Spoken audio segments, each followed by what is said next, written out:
Assalamualaikum warahmatullahi wabarakatuh. Apa kabar Bapak-Bapak Ibu? Kami dari Puskesmas Rumah Sakit Khusus Jiwa Suprapto Provinsi Bengkulu dan orang ini bekerja sama dengan instalasi laboratorium Rumah Sakit Khusus Jiwa Suprapto Bengkulu akan memberikan edukasi tentang anemia. Nanti narasumber kita beliau adalah kepala instalasi laboratorium Rumah Sakit Khusus Jiwa Suprapto Provinsi Bengkulu. Kemudian beliau juga dokter spesialis patologi klinis. Narasumber kita kepada Bapak Dr. Desli Sinuhaji MSc SPPK. Kami silakan. Di pagi ini kita sharing ya. Kami juga dari laboratorium berinformasi bekerja sama dengan Puskesmas Rumah Sakit Khusus Jiwa Suprapto Bengkulu untuk memberikan edukasi kepada pasien di lingkungan Rumah Sakit Khusus Jiwa. Pada pagi hari ini materi yang akan kami presentasikan atau bisa kita diskusikan terkait anemia dari segi laboratorium.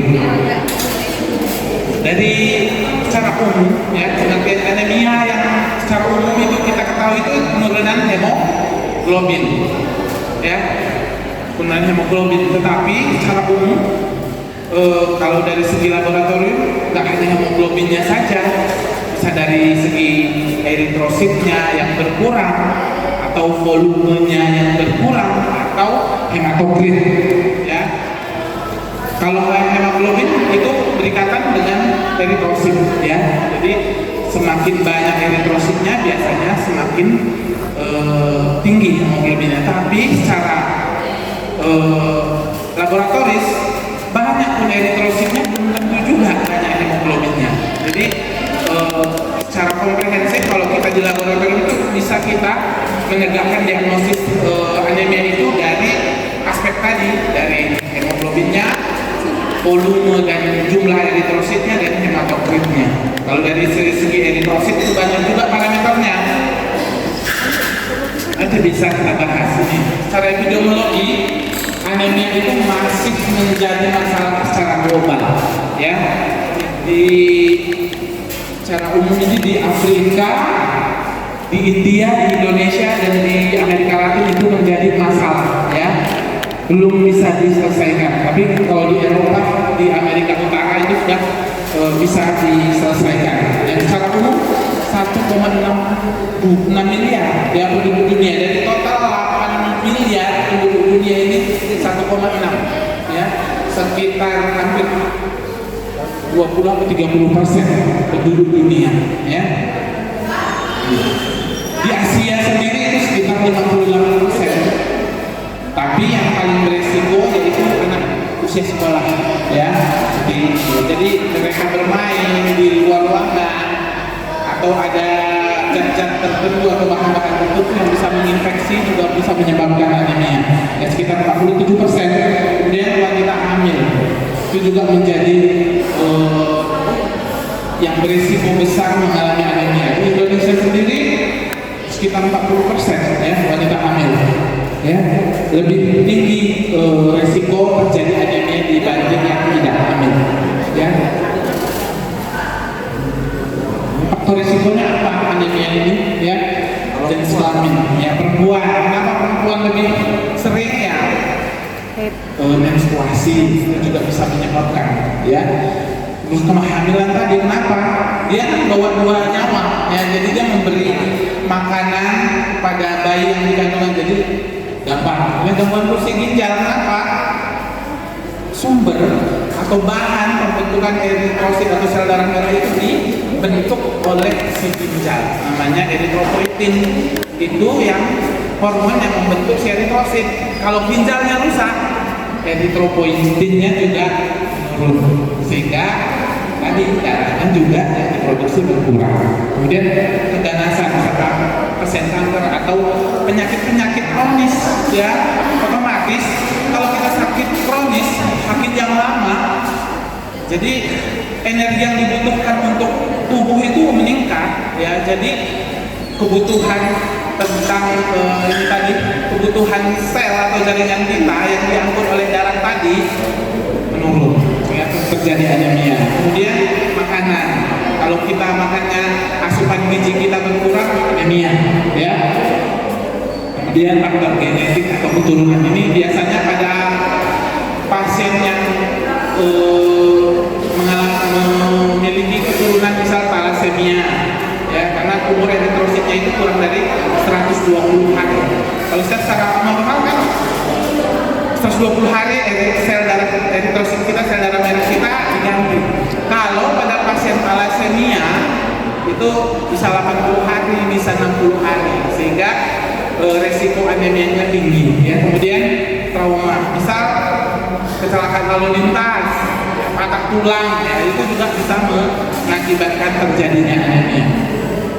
Diklasifikasi banyak anemia secara umum. Kalau ibu bapak semuanya hanya anemia saja, tapi kalau kami sudah mengelompokkannya, jadi secara teori itu banyak anemia, tidak hanya satu jenis saja. Jadi anemia ini ada namanya berdasarkan morfologi yang bentuk si eritrositnya tadi, ya. Ya, ada yang eritrositnya besar-besar, namanya anemia makrositer. Kemudian ada yang kecil-kecil, ya, mikrositer namanya. Kemudian ada yang normal, eritrositnya ukurannya normal, tapi anemia juga, namanya normositer. Dan kemudian penyebabnya, saya juga anemia megaloblastik, ya. Anemia megaloblastik ini penyebabnya kekurangan B12 atau asam folat, ya. Kemudian anemia defisiensi besi, ini yang paling umum, yang paling banyak diderita, ya. Bukan di Indonesia, di dunia juga defisiensi besi inilah yang paling banyak, ya. Kemudian karena anemia karena terjadinya inflamasi atau penyakit kronik, kemudian anemia hemolitik. Biasanya kalau hemolitik ini keturunan tadi, bisa talasemia, bisa karena ini, ya, karena penyakit tertentu yang menyebabkan darahnya mudah pecah. Kemudian faktor usia, biasanya usia lanjut itu juga sering terjadi anemia, dan bisa juga terjadi karena perdarahan seperti tadi menstruasi atau memang trauma tadi, misal patah tulang atau luka robek, ini bisa terjadi perdarahan. Ya, klinisnya, ya, bagaimana gejalanya? Kalau sudah berat, ya sudah muncul, tapi kalau masih ringan biasanya kita bawa-bawa aja. Saya dulu di Kalimantan, ya karena awal-awal jadi dokter tahun 2006, ya, jadi anemia berat, HB1 itu masih bisa jalan, ya. Kalau di kota biasanya HB8 aja udah pusing, ya. Jadi kalau berat baru sudah ketemu gejalanya, ya, lemah, letih, lesu, biasanya sudah anemia berat, ya, HB-nya 8 ke bawah, ya. Kalau yang masih di atas 10, misalnya 11, itu belum terjadi. Paling kita tahu dia itu anemia kalau sudah periksa darah. Tapi kalau anemia berat sudah ada gejalanya, lemah, letih, lesu, pendengaran berkurang, rambutnya rontok mudah, bisa sesak napas, ya, kemudian cepat lelah dan sebagainya. Ya, gejalanya muncul kalau sudah berat, ya. Bisa di seluruh tubuh bisa dilihat, jadi matanya kuning biasanya, ya, kulitnya pucat, ya, sesak nafas, mudah lelah, kemudian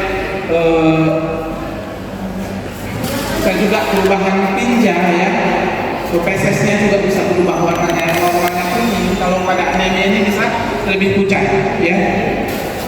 Ini lidahnya bisa, lidahnya atrofi, mengecil, ya. Kemudian kukunya seperti sendok, ya, bisa. Kemudian tangannya pucat, matanya bisa kuning atau konjungtivanya pucat. Kemudian bisa juga gangguan pada sudut-sudut mulut, ya. Biasanya ini anemia sudah berat. Kenapa pada daerah ini, ya? Karena ini ujungnya, ya, ibarat air, ya, mengalir, pasti yang pertama yang mengambil sarinya yang di ujung pasti akan dapat sisa-sisanya. Ini pun anemia pun itu juga. Jadi ujung-ujung ini yang mendapat gejala karena kurang asupan si zat makanan atau oksigen ke ujung, ya, ke ujung-ujung organ. Makanya ini lidah, ujung juga ya, ujung jari, ya, telapak tangan, ya, mata, ya, bibir, ya, sudut mulut, ya, karena itu, ya. Bisa juga terjadi bercak-bercak kemerahan, ya, dan perdarahan. Biasanya bisa terjadi karena anemia. Ini biasanya karena trombosit bisa juga, ya, jadi perdarahan ini juga, ya. Pemeriksaan penunjang, ya, saat kita lakukan pemeriksaan fisik tadi, ya, kita datang ke pasiennya, kita lihat kulitnya, oh ini mungkin anemia kuku, mulut, mukosa, atau pemeriksaan laboratorium, ya, bisa kita lihat hemoglobin, kemudian indeks eritrosit. Nah, ini dan hapusan darah tepi, ya. Kalau indeks eritrosit ini di labor kita bisa, ya, di rumah sakit jiwa ini semua pemeriksaan ini sudah bisa kita lakukan. Ini juga ya jumlah darah, retikulosit, bisa kita lakukan di rumah sakit kita ini. Kemudian ada pemeriksaan khusus yang bisa kita lakukan untuk mengetahui anemia defisiensi besi. Itu kita periksa status besinya, ya, SIBC atau kadar serum besi di darah. Kemudian untuk anemia megaloblastik, ya, bisa kita periksa asam folat atau kadar B12. Kemudian anemia hemolitik bisa kita memeriksa Holmes test namanya, ya. Kemudian elektroporesis untuk screening thalassemia. Kemudian dilakukan juga pemeriksaan sitokimia, bisa untuk mengetahui anemia karena kanker darah atau leukemia bisa. Kemudian untuk hemostasis, memang ada kelainan yang bisa diturunkan tadi, ya, seperti thalassemia atau DIC, ya, ini bisa kita lihat hemostasisnya, ya.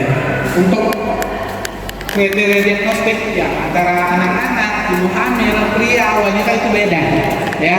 Kalau pria dewasa HP-nya 12 itu sudah anemia, ya. Kalau ibu hamil 11 itu belum anemia, ya. Kalau wanita biasanya 11 sudah, ya. Jadi normalnya nih, ya.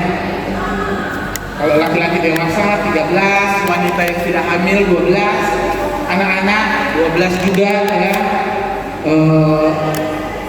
Balita, ya, di bawah 5 tahun biasanya kurang dari 11, ya, itu sudah anemia. Kalau ibu hamil itu juga 11. Nah, jadi titik atau kadar hemoglobin normal pada individu itu berbeda, ya. Kemudian ini juga, ya, biasanya kalau NCP yang indeks eritrosit, ya, itu untuk menentukan anemia yang besar, karena ada tadi makrositer, ada yang kecil, ada yang normal, ya, atau yang hipokrom, ada yang normal, ya, itu bisa dilihat dari pemeriksaan indeks eritrosit, ya. Di kita sudah bisa kita lakukan ini, ya. Ya, ini tadi yang beratnya. Kalau sudah bergejala tadi berat, kan? Jadi ini HB-nya ini sedang sampai berat di bawah 8, ya. Kalau masih di atas 8 ini biasanya masih belum ada gejala, ya, paling pusing juga, ya. Kalau tapi di secara umum belum bergejala. Tapi kalau udah anemia berat, sudah ada gejala tadi seperti kuku, pucat, lemas, letih, lesu. Kapan dilakukan terapi? Ya, terapi itu banyak, ya, bisa dari makanan, bisa juga dari obat-obatan yang tablet, bisa juga transfusi. Ya, kapan dilakukan transfusi atau pendonoran darah? Itu kalau HB-nya sudah kurang dari 8, ya.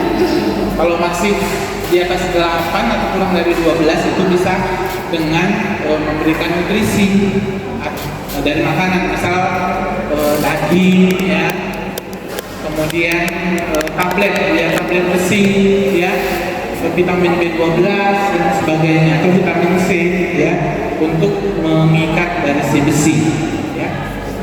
ini tadi karena ada yang besar kecil, ini yang besar, eritrositnya besar ini ya. Kalau ini yang kecil, yang normal ya, itu bisa dilihat melalui mikroskop atau kadarnya tadi bisa dilakukan pemeriksaan dengan alat hematologi anamnesa. Ya. Itu diagnosisnya tadi banyak yang uji saring tadi, pemeriksaan hemoglobin, hematokrit, laju endam darah, terus kemudian bisa pemeriksaan khusus seperti sum-sum tulang.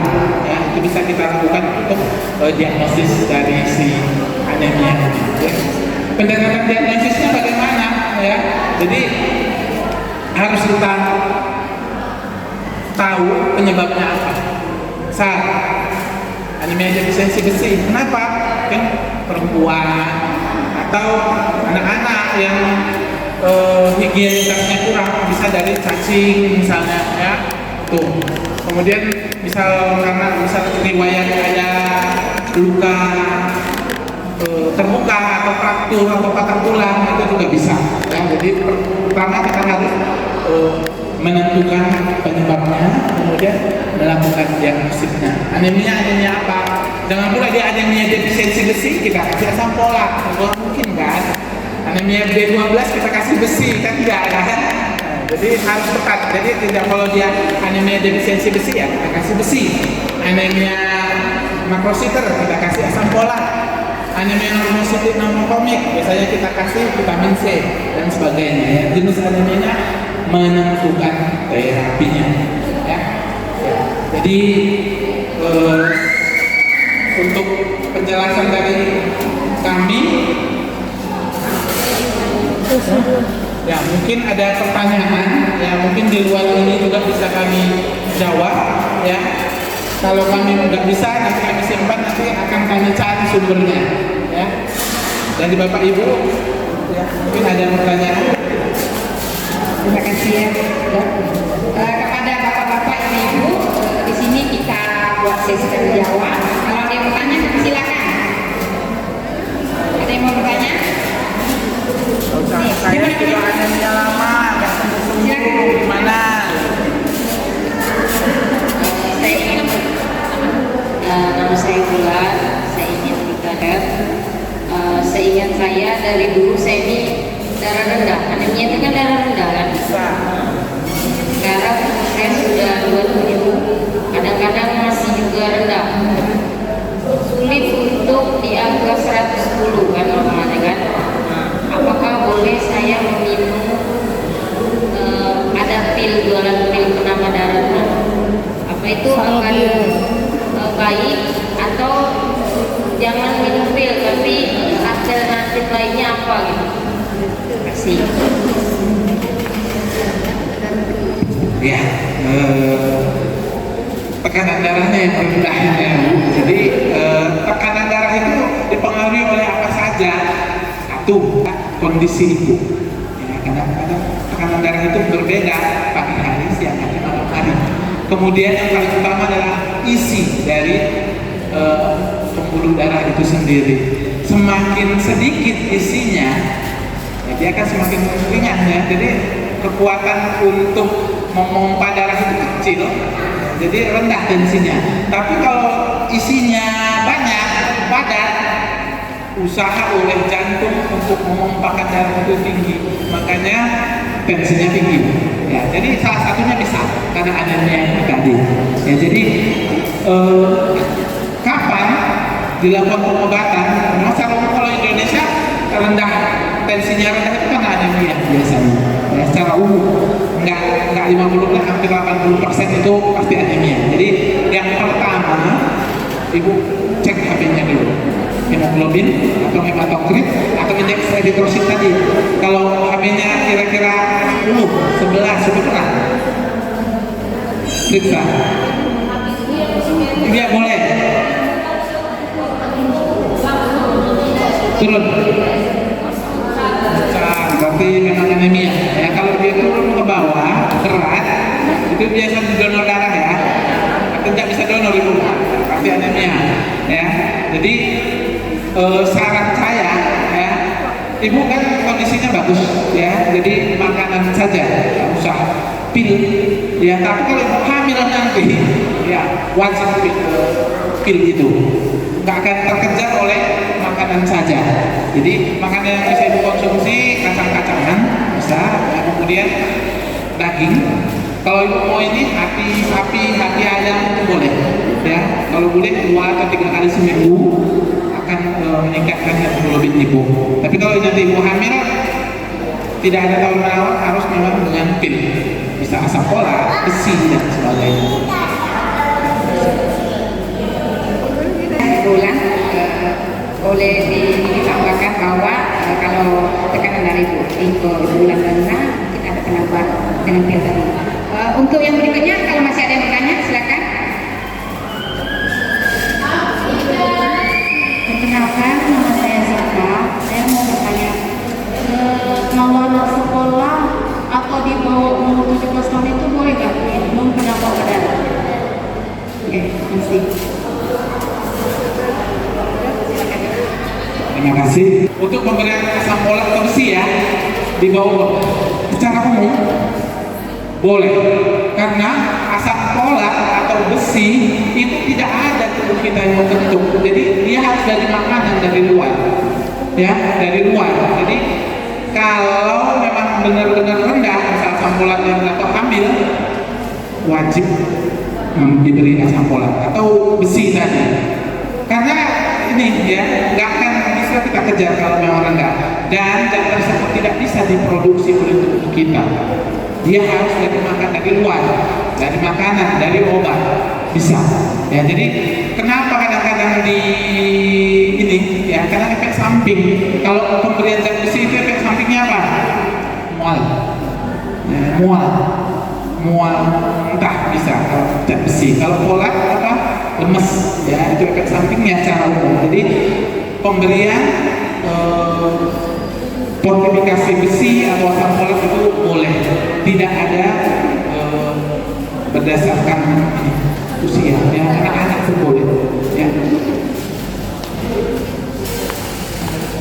Makasih ya, sudah cukup jelas ya Sinta ya. Boleh ditambahkan kalau anak itu memerlukan untuk penambahan. Untuk ibu-ibu yang di sebelah kanan, kalau ada masih yang mau bertanya, silakan. Ada ibu, bapak? Saya sudah. Ada tanya lagi? Sudah cukup jelas? Untuk pada hari ini pemaparan yang telah diberikan oleh Dr. Besri bahwa kita dalam pengobatan untuk yang kurang darah itu tadi boleh dilakukan dengan penambahan obat atau penambahan obat, kemudian dengan makanan dan nutrisi. Pada anak usia remaja atau sekolah tadi boleh dilakukan juga pemberian obat, tapi dengan berkonsultasi dengan dokter ya dok ya, jangan lupa. Kemudian kalau ada yang mau berkonsultasi dengan Pak Besri, beliau adalah kepala instalasi laboratorium Rumah Sakit Jiwa Hikmat. Nah, terima kasih kepada narasumber atas waktu dan pemaparannya. Mudah-mudahan kita bisa dimengerti, kurang lebih mungkin bisa bermanfaat untuk kita semua.